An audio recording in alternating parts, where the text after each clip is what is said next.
Hello everyone, welcome back to the Samajik Guru channel. आज हम करने जा रहे हैं क्लास 10th के सोशल साइंस का मॉडल टेस्ट पेपर जो कि फाइनल टर्म के लिए है और ये इंग्लिश मीडियम स्टूडेंट्स के लिए है। तो सबसे पहले देख लेते हैं हम लोग पेपर पैटर्न किस तरीके का होने वाला है। तो बच्चों, पेपर आपका 80 मार्क्स का आएगा। टाइमिंग आपको 3 घंटे की दी जाएगी। जो पार्ट ए है उसमें एक एक नंबर के 12 एमसीक्यूज पूछे जाएंगे आपसे, ठीक है। तो सबसे पहला जो एमसीक्यू पूछा गया है वो है, how many states and union territories are there in India. यानी इंडिया में कितने स्टेट्स हैं, राज्य हैं, यूनियन टेरिटरीज यानी कि केंद्र शासित प्रदेश, ठीक है। तो कितने हैं ये टोटल? 28 राज्य हैं, यानी 28 स्टेट है और 8 जो है वो यूनियन टेरिटरी है। नेक्स्ट है, what is the name of the plain from Daman to Goa. तो दमन से गोवा के बीच में जो प्लेन पड़ता है उसका क्या नाम है? उसको कहते हैं हम लोग कोंकण, ठीक है। Which document is called a living document. इनमें से कौन सा दस्तावेज जो है जिसे जीवित दस्तावेज के नाम से भी जाना जाता है? तो वो है इंडियन कॉन्स्टिट्यूशन, क्योंकि टाइम के साथ साथ इसमें अमेंडमेंट यानी कि बदलाव भी किया जाता है, ठीक है। अगला जो क्वेश्चन है वो है, which biosphere reserve is in Assam. इनमें से कौन सा बायोस्फीयर रिजर्व जो है वो असम में है, ठीक है। तो जो बच्चों नीलगिरी है ये कहाँ पे है? तमिलनाडु में है ना। जबकि जो काजीरंगा है, काजीरंगा जो है वो असम में है। नामधापा, जो नामधापा है आपका, ये आपका अरुणाचल प्रदेश में है। और जो सुंदरबन है ये आपका वेस्ट बंगाल में है, ठीक है। Which of these works was never done by Guru Nanak ji. इनमें से कौन सा काम गुरु नानक जी ने कभी नहीं किया? वो है जॉब, ठीक है। नेक्स्ट है, what is public distribution system related to. तो पब्लिक डिस्ट्रीब्यूशन सिस्टम जो है वो किन से रिलेटेड है, किन से संबंधित है? तो बफर स्टॉक से भी, ठीक है, जिसमें कि एक्स्ट्रा सामान जो मतलब एक्स्ट्रा राशन होता है उसको बचा लिया जाता है, स्टॉक कर लिया जाता है। Minimum price, fair price shop जो कि राशन की दुकानें होते हैं उनमें सामान मिलता है। तो ऑल ऑफ दीज। नेक्स्ट है, which name was used for Punjab by the Greeks. तो ग्रीक्स ने पंजाब को किस नाम से वो जानते थे? तो वो जानते थे पेंटापोटामिया, ठीक है। तो पेंटापोटामिया नाम से जानते थे। नेक्स्ट क्वेश्चन है, which of the following is not a type of budget. इनमें से कौन सा जो है वो बजट का टाइप जो है वो नहीं है, ठीक है। तो बैलेंस्ड बजट, बैलेंस्ड बजट क्या होता है बच्चों? इसके अंदर जो गवर्नमेंट की इनकम होती है, ठीक है, और जो गवर्नमेंट का खर्चा होता है वो दोनों ही बराबर होता है, ठीक है। तो वो बैलेंस बना रहता है, इस करके बैलेंस्ड बजट बोलते हैं उसे। फिर आ जाता है आपका सरप्लस बजट। सरप्लस बजट जो है इसमें क्या होता है, जो गवर्नमेंट की इनकम होती है वो ज्यादा होती है और उसका खर्चा कम होता है, तो उसके पास कुछ पैसे बच जाते हैं। जबकि जो डेफिशिएट बजट होता है, इसको घाटे का जो है वो बजट कहते हैं। इसमें क्या होता है कि सरकार का खर्चा तो ज्यादा है लेकिन उसकी इनकम जो है वो थोड़ी है, ठीक है। तो सेविंग बजट कोई भी बजट का प्रकार नहीं है, तो ये जो है वो not a type of budget है, ठीक है। तो इस करके डी जो है वो करेक्ट आंसर है। नेक्स्ट है, विच वॉर इज रिलेटेड टू बाबा बंदा सिंह बहादुर। बाबा बंदा सिंह बहादुर से कौन सा युद्ध जो है वो संबंधित है, ठीक है। तो battle of Lohgarh. Who was the founder of Namdhari Kuka movement. तो नामधारी मूवमेंट जो है उनके संस्थापक कौन थे? तो बाबा राम सिंह जी। नेक्स्ट क्वेश्चन है, which among the following has been the prime minister of India. इनमें से कौन इंडिया के प्राइम मिनिस्टर रह चुके हैं? तो चौधरी चरण सिंह, ठीक है। नेक्स्ट क्वेश्चन है, which of the following is a regional political party. इनमें से कौन सा क्षेत्रीय राजनीतिक दल है? तो वो है शिरोमणि अकाली दल, ठीक है। पार्ट बी आ जाते हैं, एक एक नंबर के 12 क्वेश्चन है। आंसर आपने वन वर्ड या वन सेंटेंस में करना है। There are rift valleys located in India. तो इंडिया में रिफ्ट वैली जो है वो कहाँ पर जो है मतलब कि है? तो वो है found over peninsular India like Narmada and Tapti valley. तो नर्मदा और तप्ती वैली जो है उसके बीच में जो है ये पेनिनसुलर इंडिया में पाया जाता है, ठीक है। इसके बाद नेक्स्ट क्वेश्चन है, what do you understand by sex ratio. Sex ratio से आपका क्या मतलब है? तो सेक्स रेशियो का मतलब होता है 1000 पुरुषों के पीछे कितनी महिलाएं हैं, ठीक है। कंपेयर कर रहे हैं ना यहाँ पे, तो 1000 अगर पुरुष है तो महिलाएं जो है वो कितनी है। नेक्स्ट क्वेश्चन है, name the industries in which mica is used as a raw material. तो उस इंडस्ट्री का नाम बताना है जिसमें मिक्का को जो है वो रॉ मटेरियल यानी कच्चे जो है वो मटेरियल के रूप में इस्तेमाल किया जाता है। तो वो इलेक्ट्रिकल गुड इंडस्ट्री जहाँ पे बिजली का सामान बनता है, ठीक है। अगला क्वेश्चन है, ग्रीन मैन्योर यानी हरी खाद किसे बोलते हैं?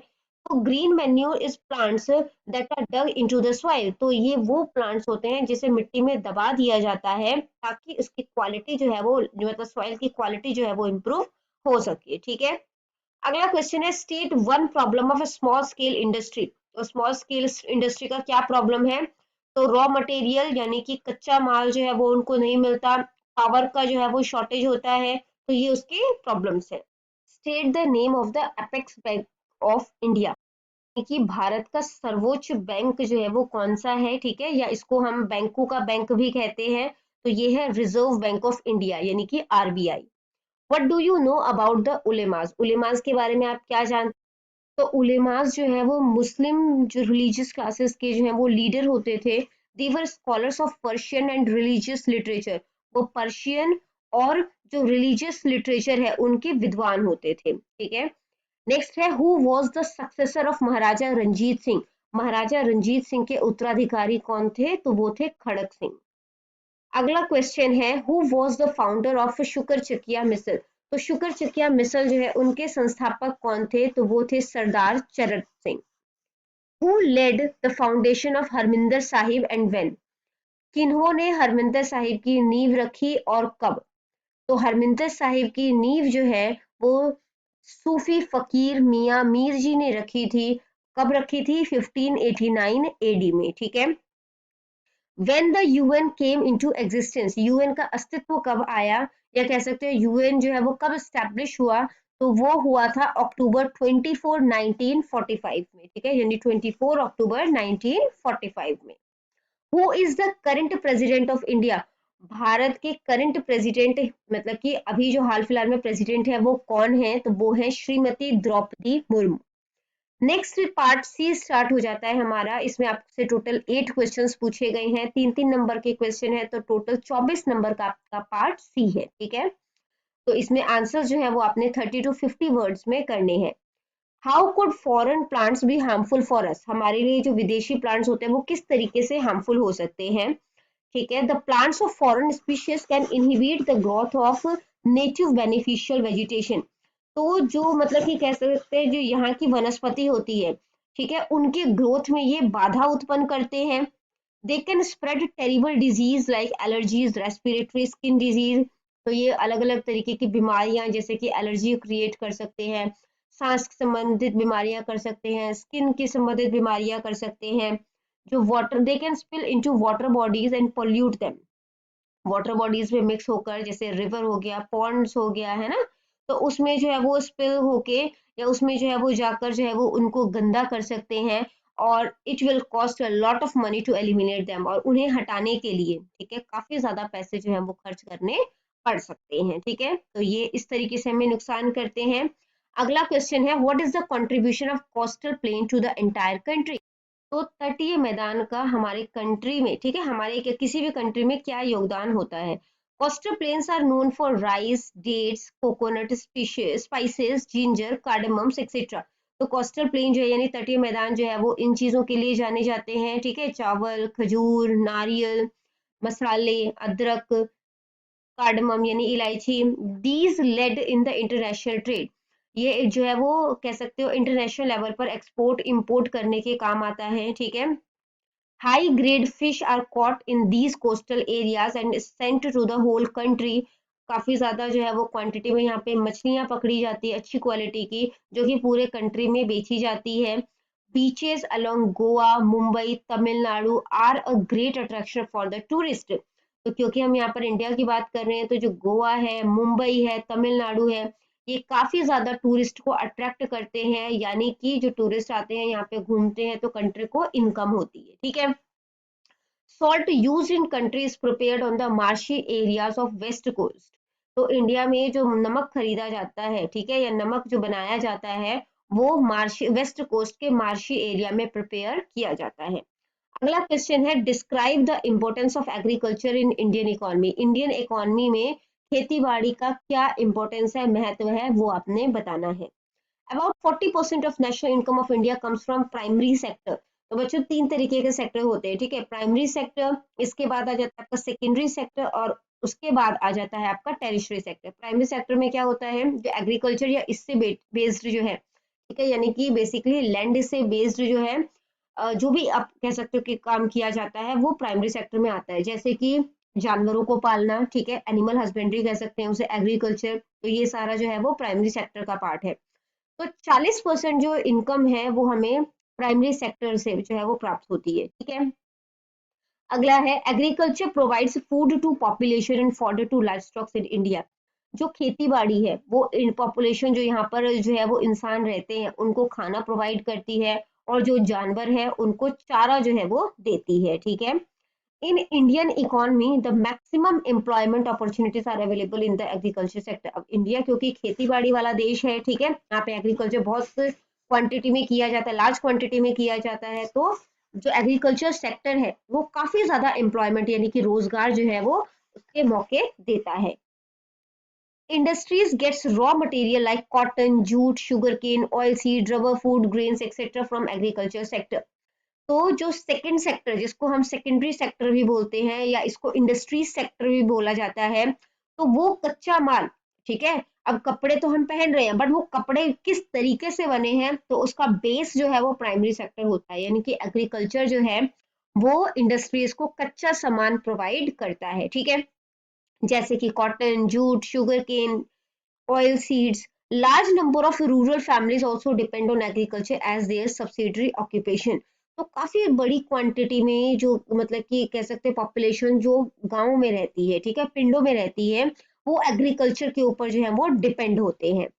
Food grains trade provides employment to large number of people and revenue to the government by the way of taxes. तो जो फूड ग्रेन्स जो है, ठीक है, यानी जो अनाज है तो काफी ज्यादा लोगों को एम्प्लॉयमेंट प्रोवाइड करता है, ठीक है। और जो मतलब कि गवर्नमेंट के लिए ये एक इनकम का सोर्स है, किस तरीके से, टैक्सेस के थ्रू, ठीक है, यानी कि सरकार जो है वो टैक्स लगा के सामान को बेचती है। अगला जो क्वेश्चन है वो है डिफाइन इन्वेस्टमेंट, यानी कि निवेश क्या है। What are the elements of determining the investment, निवेश के तत्व कौन कौन से हैं। तो इकोनॉमिक्स में एडिशन जो है वो मतलब कि कैपिटल, कैपिटल क्या होता है, वो पैसा जो कि एक बिजनेसमैन जो होता है वो पैसा इन्वेस्ट करता है अपने बिजनेस में, ठीक है। तो कैपिटल में जब हम और पैसा जो है वो डाल देते हैं, ठीक है, तो उसको इन्वेस्टमेंट बोला जाता है। तो इसके कौन कौन से डिटर्मिनेंट्स हैं यानी कि तत्व हैं, तो ये दो चीजों के ऊपर डिपेंड करता है कि प्रॉफिट जो है उसको कितना मिल रहा है, ठीक है, और रेट ऑफ इंटरेस्ट जो है वो क्या है। Every producer compares the rate of profit by marginal efficiency of capital and rate of interest at the time of investment. अब कोई भी जो मतलब कि इन्वेस्टर होगा, ठीक है, वो जब पैसा अपना इन्वेस्ट करेगा तो वो देखेगा कि उस पैसे को अगर मैं अपनी कंपनी में लगाऊंगा तो मुझे ज्यादा प्रॉफिट होगा या मैं उससे रेट ऑफ इंटरेस्ट ज्यादा कमा सकता हूँ, ठीक है। He will continue to make investment till the rate of profit and rate of interest are equal. तो वो उस टाइम तक इन्वेस्टमेंट करेगा जब तक जो रेट ऑफ प्रॉफिट है, ठीक है, जो उसको प्रॉफिट का दर जो है वो और जो ब्याज की दर है वो दोनों जब तक बराबर होती है तब तक वो इन्वेस्ट करेगा, ठीक है। अगर रेट ऑफ प्रॉफिट ज्यादा है, रेट ऑफ इंटरेस्ट कम है, तो वो मोटिवेट होगा कि और ज्यादा वो जो है वो इन्वेस्ट करे। लेकिन अगर रेट ऑफ इंटरेस्ट ज्यादा है और रेट ऑफ प्रॉफिट कम है तो वो इन्वेस्टमेंट से बचेगा, ठीक है। नेक्स्ट क्वेश्चन है हमारा, describe the मार्टिरडम of Shri Guru Arjan Dev ji, यानी कि श्री गुरु अर्जन देव जी की शहादत का वर्णन करें, ठीक है।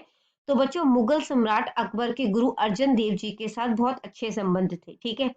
हालांकि अगले मुगल बादशाह जहांगीर ने अकबर की मृत्यु के बाद सहिष्णुता की नीति को त्याग दिया, और जहांगीर जो है वो सिख धर्म को प्राण घातक आघात पहुंचाने के अवसर की ताक में था।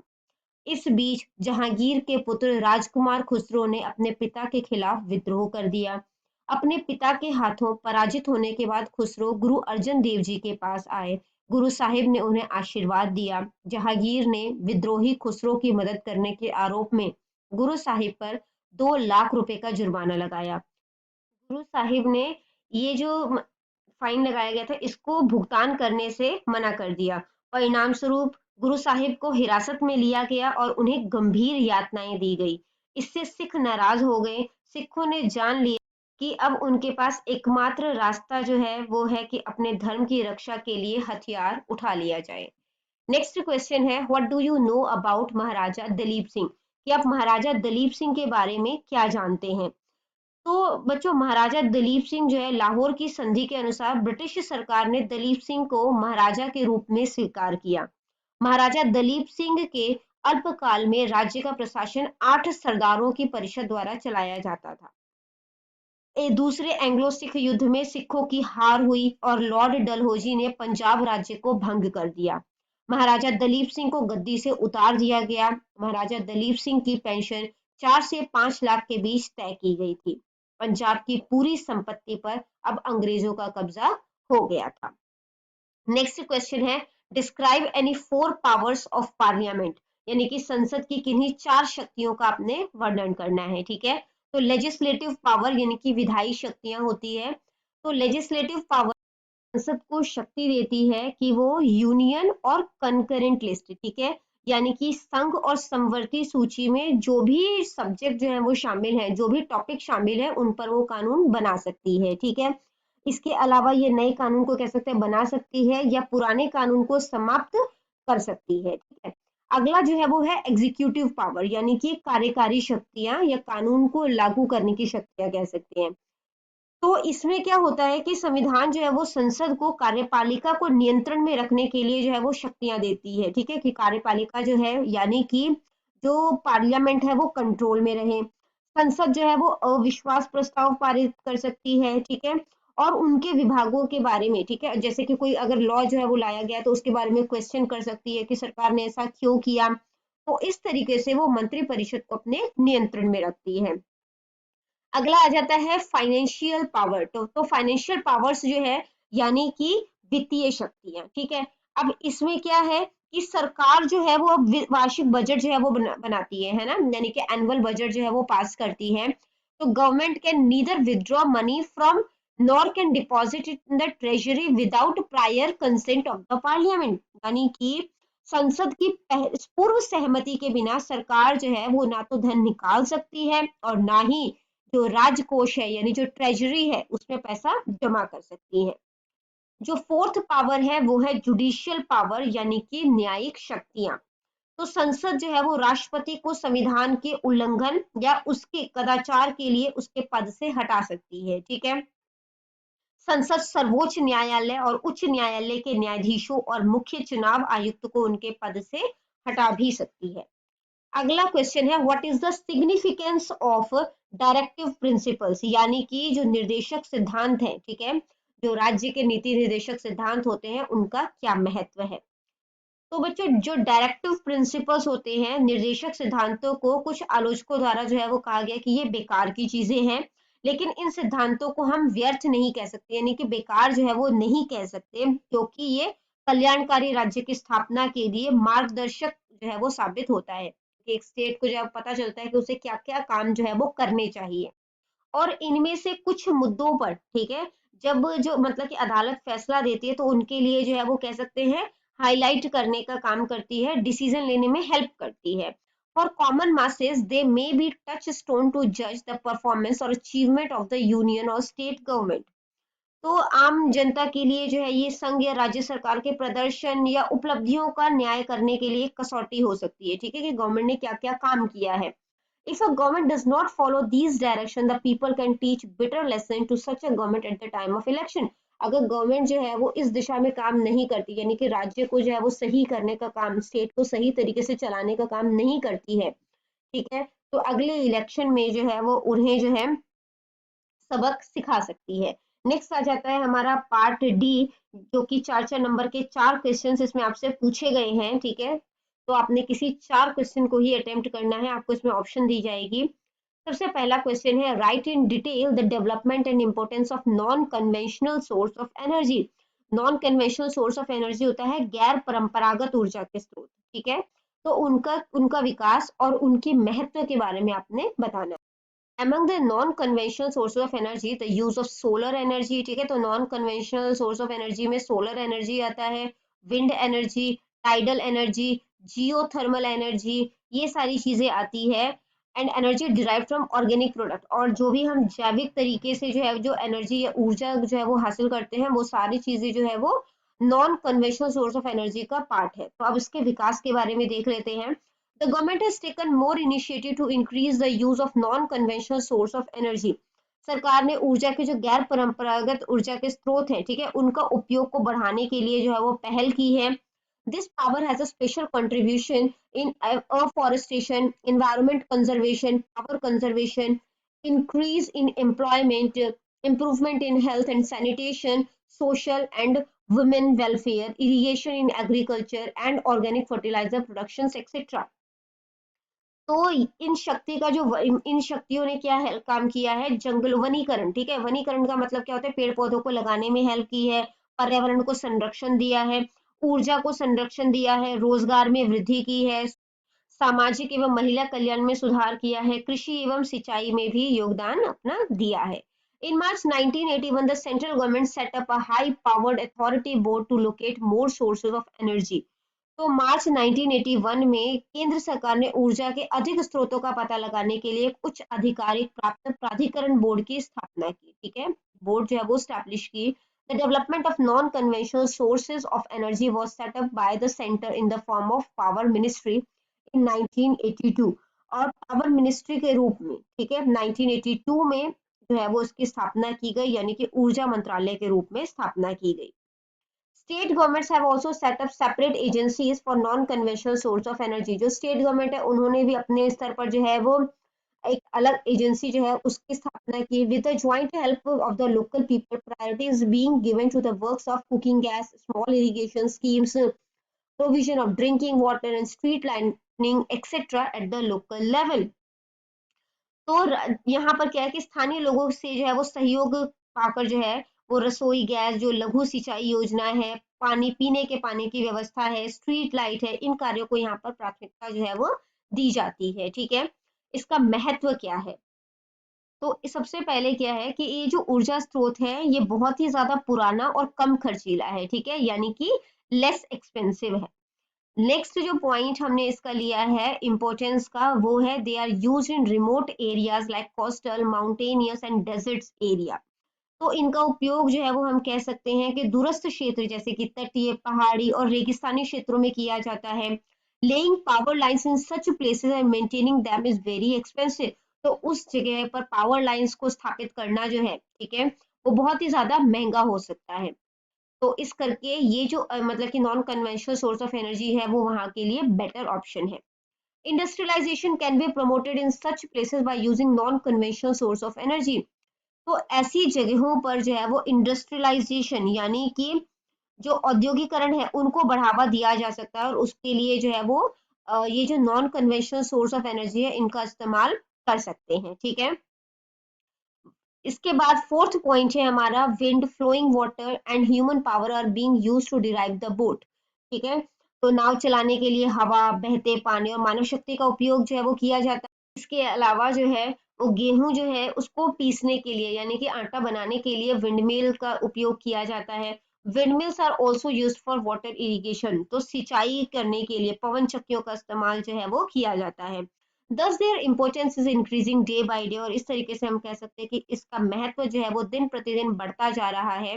The characteristics of these tool is that all these tools are इधर रिन्यूएबल और अनयूज्ड। ये जो non conventional source of energy है ये हम कह सकते हैं कि ये तो रिन्यूएबल है, ठीक है, दोबारा से इसको जो है वो बनाया जा सकता है, या ऐसे जो सोर्सेज हैं जो खत्म नहीं होंगे, और अनयूज्ड है जिनका अभी तक इस्तेमाल नहीं किया गया है।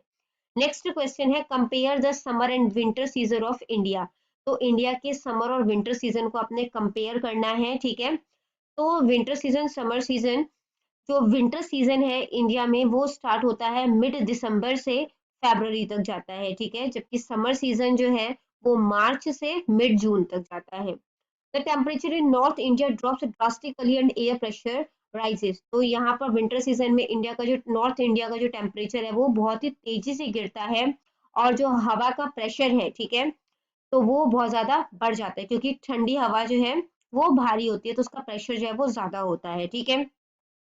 जबकि जो गर्मी में जो टेम्परेचर है वो काफी ज्यादा जो है वो हाई हो जाता है, और गर्म हवा क्योंकि हल्की होती है तो उसका प्रेशर जो है वो लो हो जाता है, ठीक है। नेक्स्ट पॉइंट है the strong winds known as the western disturbance blow. तो स्ट्रॉन्ग विंड्स को जो है वो वेस्टर्न डिस्टर्बेंस ब्लो जो है वो भी कहा जाता है, जबकि जो दोपहर में हवा चलती है जिसमें कि धूल भरी आंधी होती है, तो उसे जो है वो लू कहा जाता है, जो कि समर सीजन में चलती है। ठीक है। फिर विंटर सीजन में जो है वो जो दिन है वो छोटे होते हैं और रातें जो है वो ठंडी और लंबी होती है, जबकि समर सीजन में दिन जो होते हैं वो लंबे होते हैं और रातें जो है वो छोटी होती है। ठीक है। अगला क्वेश्चन है, what is the importance of small scale and cottage industries in India? यानी कि भारत में लघु और कुटीर उद्योगों का क्या महत्व है? The importance of small scale and cottage industries in India is clear by the following fact. तो ये सारे फैक्ट्स हैं उसके लिए। मोर एम्प्लॉयमेंट यानी कि अधिक रोजगार। तो जो कह सकते हैं जो लघु और कुटीर उद्योग होते हैं ये ज्यादा रोजगार जो है वो प्रोवाइड कराते हैं। जिस स्पीड से भारत में जनसंख्या जो है वो बढ़ रही है उसी स्पीड में जो है वो यहाँ पे रोजगार के अवसर नहीं बढ़ते हैं, है ना। तो भारतीय कृषक समुदाय को साल में केवल 6 से 7 महीने ही जो है वो रोजगार मिलता है। ठीक है। जो यहाँ के किसान है उनको सिर्फ 6 से 7 महीने का रोजगार जो है वो मिलता है। तो उस टाइम पर जो है यानी कि जो अपने खाली टाइम पर वो जो है वो लघु और कुटीर उद्योगों में काम करते हैं। फिर है रैपिड इंक्रीज इन प्रोडक्शन यानी कि उत्पादन में तीव्र वृद्धि होती है। Small and cottage industries take less time for the establishment and for the production of commodities.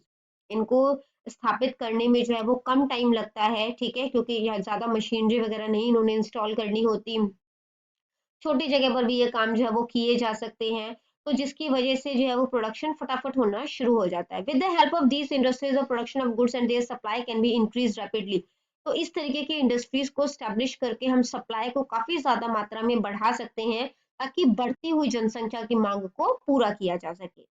Next है डेवलपमेंट ऑफ विलेज। तो जहां पर भी ये स्मॉल स्केल और कॉटेज इंडस्ट्री जो है वो स्टैब्लिश होगी, तो वहां पर उस गांव में या उस पिंड में जो है वो विकास होगा। ठीक है। क्यों होगा? क्योंकि वहां के लोगों को रोजगार मिलेगा। अब रोजगार मिलेगा तो जिसके पास पैसा आ रहा है वो अपना स्टैंडर्ड ऑफ लिविंग जो है, ठीक है, यानी कि जो जीवन स्तर है उसको हाई करेगा।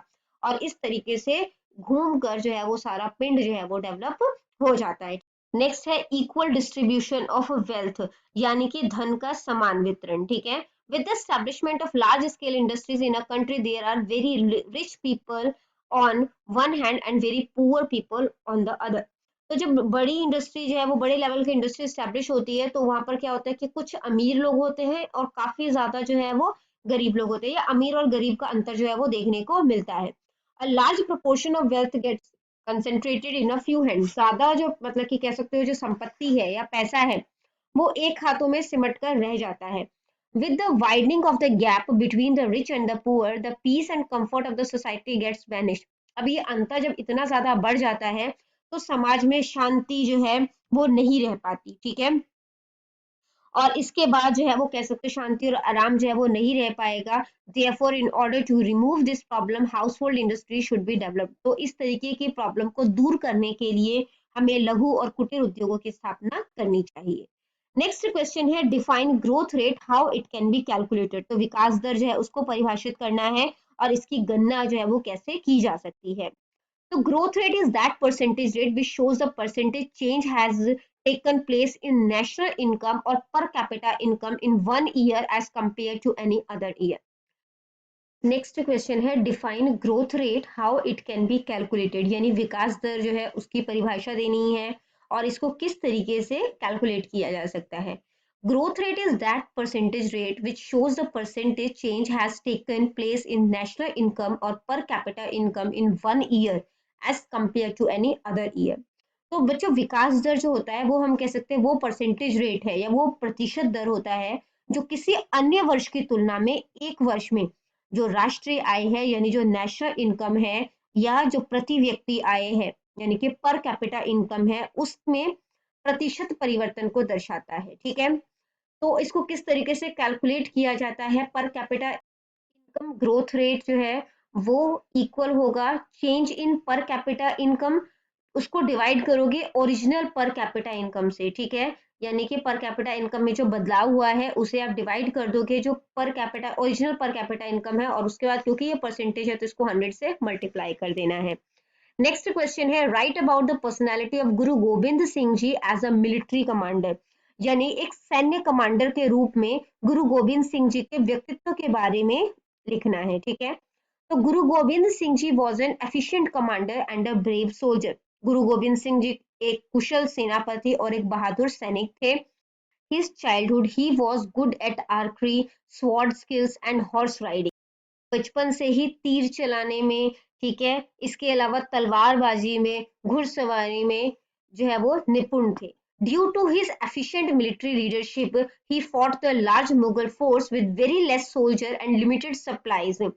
अपने कुशल सैन्य नेतृत्व के कारण ही उन्होंने बहुत कम सैनिकों और सीमित आपूर्ति के साथ जो है वो बड़ी मुगल सेना का मुकाबला किया। In the battle of Chamkaur Sahib he had only 46 with him. इसके बाद चमकौर साहिब की लड़ाई में उनके साथ जो है वो सिर्फ 40 जो है वो सिख थे। Like an expert military commander he knew when, where and how to fight the enemy. एक विशेषज्ञ सैन्य कमांडर की तरह वे जानते थे कि कब, कहां और कैसे दुश्मन से लड़ना है। But Guruji never stroked first in any battle and his battles were fought for justice and protection of religious freedom. लेकिन गुरुजी ने कभी भी किसी भी लड़ाई में पहले हाथ जो है वो नहीं उठाया और उनकी लड़ाई जो है वो न्याय और धार्मिक स्वतंत्रता की रक्षा के लिए लड़ी गई। नेक्स्ट क्वेश्चन है हमारा, on what issues did Ranjit Singh and the British not agree. यानी कि रंजीत सिंह और अंग्रेज किन मुद्दों पर सहमत जो है वो नहीं थे। There were three main issues on which tension arose between Ranjit Singh and the English. यानी कि जो ब्रिटिशर्स हैं, ठीक है, उनके बीच और रंजीत सिंह के बीच तीन मुद्दे थे जिनके ऊपर टेंशन जो है वो अराइज हो रहा था। दीज मैटर्स वर, तो ये जो मैटर थे वो थे सिंध का प्रश्न, शिकारपुर का प्रश्न और फिरोजपुर का प्रश्न। The question of among the issues which created difference and bitterness between Ranjit Singh and the British, the problem of Sindh has a special place. तो मतलब कि हम कह सकते हैं कि जो टेंशन का जो मेन रीजन था, ठीक है, या कड़वाहट का मेन रीजन था, उसमें से जो सिंध का प्रश्न है वो भी एक क्वेश्चन था। Being situated on the south-western frontier of Kingdom of Lahore, the territory of Sindh had a great military significance. तो हम कह सकते हैं कि लाहौर राज्य के जो दक्षिण पश्चिम में स्थित सीमा पर स्थित होने के कारण इसका जो है वो महान सैन्य महत्व था, ठीक है, इस जगह का। नेक्स्ट क्वेश्चन है शिकारपुर का। On the question of Shikarpur also there was a lot of tension between the British and Ranjit Singh. तो ये भी जो है वो मेन कारण रहा है रंजीत सिंह और जो ब्रिटिशर्स है उनके बीच में टेंशन का। Since 1832 AD Ranjit Singh was waiting for a suitable opportunity to occupy Shikarpur. तो जो रंजीत सिंह है वो 1832 ईस्वी से ही शिकारपुर को अपने कब्जे में लेना चाहते थे। He got this opportunity when the people of Mazari tribe made attack on the border regions of Kingdom of Lahore। और उन्हें ये मौका तब मिला मजारी जनजाति के लोगों ने लाहौर राज्य के सीमावर्ती क्षेत्रों पर हमला कर दिया। मजारी आक्रमणों के लिए सिंध के अमीरों को दोषी ठहराकर रंजीत सिंह ने शिकारपुर पर कब्जा करने की कोशिश की, लेकिन अंग्रेज भी रंजीत सिंह की गतिविधियों पर पैनी नजर रख रहे थे। इसलिए जैसे ही वे शिकारपुर पर कब्जा करने के लिए आगे बढ़े, अंग्रेजों ने कैप्टन वुड की कमान में एक सैन्य रेजिमेंट भी शिकारपुर भेज दी।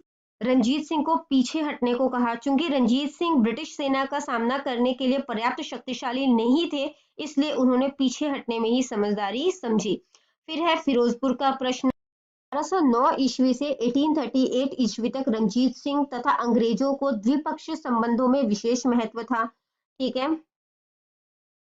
दो Ranjit Singh claim to Firozpur was proper. अब रंजीत सिंह का क्लेम जो है वो फिरोजपुर के लिए वो प्रॉपर था और न्यायपूर्वक था, ठीक है, लेकिन ब्रिटिश ने उन्हें कब्जा जो है वो नहीं करने दिया और ब्रिटिश गवर्नमेंट ने खुद उसको कब्जे में यानी कि फिरोजपुर को अपने कब्जे में ले लिया, ठीक है। नेक्स्ट क्वेश्चन है, discuss briefly Indo American relation. यानी कि भारत और अमेरिका के बीच में जो रिलेशन है उनके बारे में आपने बताना है, ठीक है। The United States of America is one of the mightiest power of the world। तो संयुक्त राज्य अमेरिका जो है वो सबसे शक्तिशाली जो है वो शक्तियों में से एक है। India's relation with America have never been normal। Bharat का जो है वो अमेरिका के साथ संबंध जो है वो कभी भी सामान्य नहीं रहा। But despite the strained relation between the two countries, their relation never deteriorated to a point beyond repair। The two countries have been very supportive of each other in the economic, technical, scientific and cultural field। ठीक है, लेकिन दोनों देशों के बीच जो तनावपूर्ण संबंधों के बावजूद संबंध ऐसे नहीं थे जिनको रिपेयर ना किया जा सके, ठीक है। ये जो दो कंट्रीज हैं ये काफी ज्यादा सपोर्टिव रही हैं एक दूसरे के लिए इकोनॉमिक, टेक्निकल, साइंटिफिक और कल्चरल फील्ड में। The friction between the two countries have never come in their way of mutual benefit and cooperation, particularly economic aid of America to India.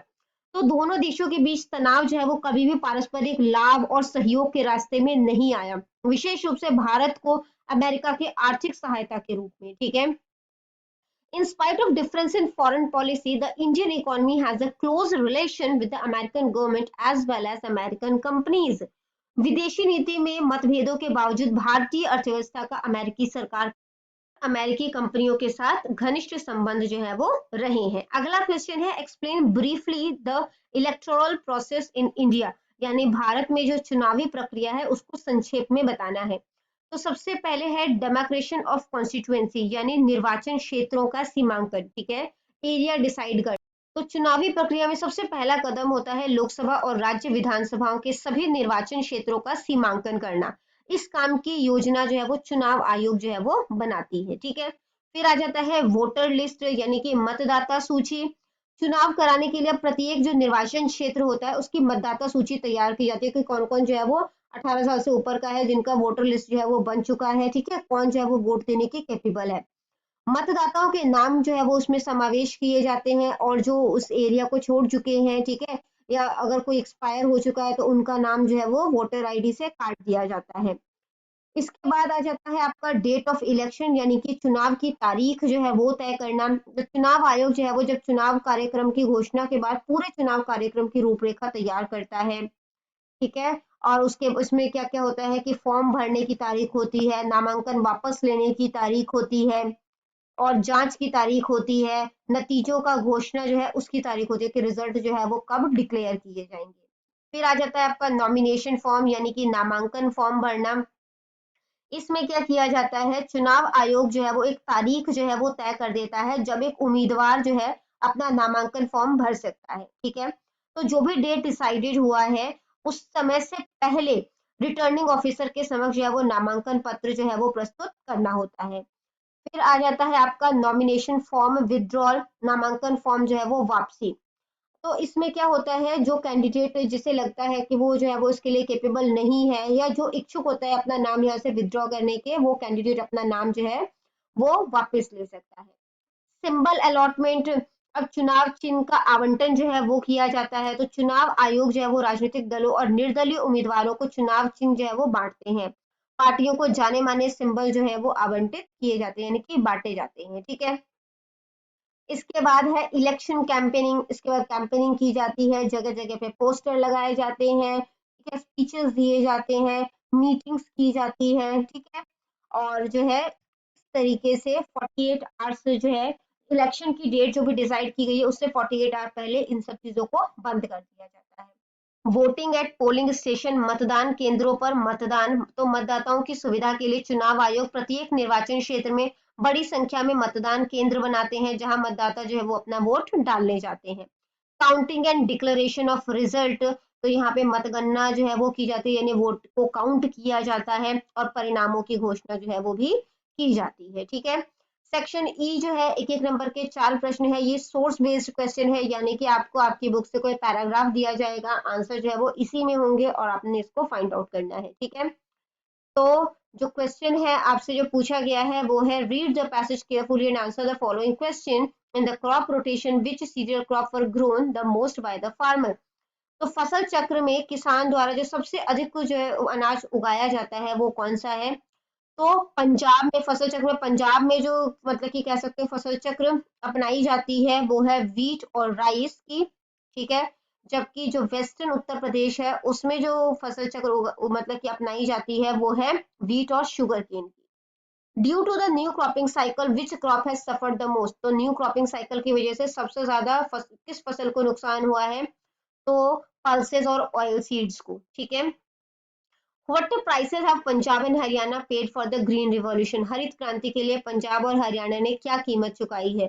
तो इसकी वजह से जो यहाँ की जमीनें हैं वो बंजर हो रही है। ठीक है, अपनी अपना उपजाऊपन जो है वो खत्म करती जा रही है जमीन, और जो अंडरग्राउंड वाटर है, ठीक है, जो जमीन के नीचे पानी है उसकी भी कमी होती जा रही है, वो भी काफी ज्यादा कम हो रहा है।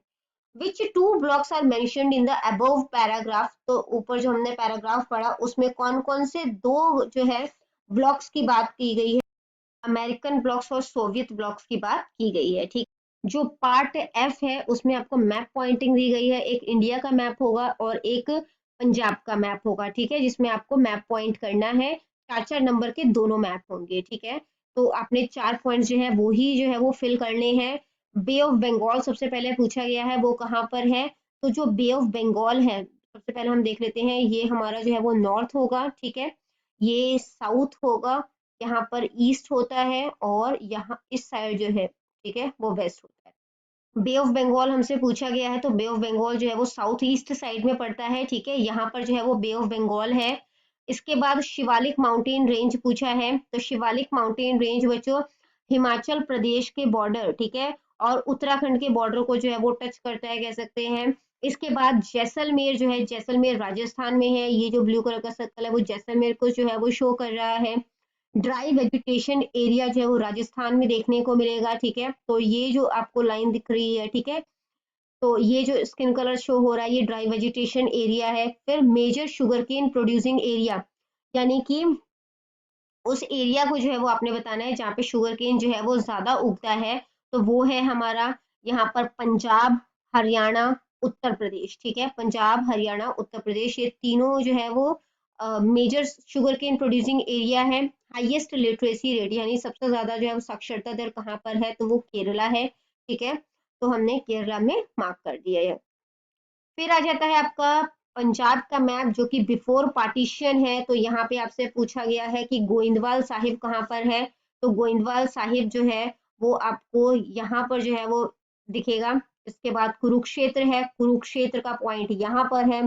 सतलुज रिवर, ये जो स्काई ब्लू कलर की रिवर दिख रही है ये सतलुज रिवर है। ठीक है, सिरहिंद, सिरहिंद जो है वो आपको सतलुज रिवर के पास यहाँ पर देखने को मिलेगा। आ जाता है मुक्तसर साहिब। ठीक है, और लास्ट में इस साइड जो है वो आपको देखने को मिलेगा पाउंटा साहिब। तो बच्चों यहाँ पर हमारी वीडियो खत्म हो जाती है। इन केस आपको कोई भी डाउट है तो आप कमेंट सेक्शन में क्वेश्चन कीजिए, आपको रिप्लाई मिल जाएगा। Thank you very much.